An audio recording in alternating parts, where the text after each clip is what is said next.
qaranglar, mana shu точный massaj, bizning tovonimiz ikkinchi yuragimiz hisoblanadi.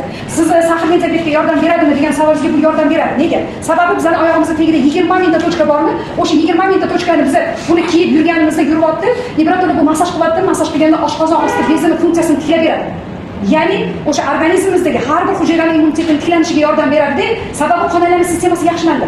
Qon aylanish sistemasi yaxshilandi degani bu o'sha organizmimizdagi organlarni ishlash funksiyasi tiklanishni boshladi degani. Shuning uchun buni qo'rqmasdan o'sha sahrli diabeti bor odamga endi sahrli diabet kasallik o'zi yomon emas, faqat uni asoratlari yomon. 8 xil kasallikni chaqiradi. O'sha asoratni misol uchun sahrli diabet bo'lgan odamda ko'ziga ta'sir qildimi, yurakka ta'sir qildimi yoki bo'lmasam jigariga ta'sir qildimi, o'shani bilib turib, shunga qarab biz programma qilib beramiz-da. Baland kabuklar kiyardim, valgus paydo bo'ldi, kostichka deb qo'yamiz. O'sha mana shu stelkini kiydim. 3 haftada shu oyog'imdagi kostichka so'rilib ketdi birinchidan. Manda sistit bordi. 2 kunda shundan natija oldim. Endi oyog'imning tagida shpori tuzlab bor edi. O'sha mana shu avgust oyida men misol uchun ertalabda tursam, yurishim qiyin edi-da. Mana shuni stelkini kiyganimda men o'ylamagan o'sha 2-3 darajali muammolarim bartaraf bo'ldi. Mana bitta doktor tanishim bor, ismi Adolat, ular onasiga grija diska deb stelkini olib bergan. Grija diska deb kiyapti, grija diskini o'sha umurtqa pog'onasidagi cho'rani davolash uchun bu stelkidan foydalanyapti.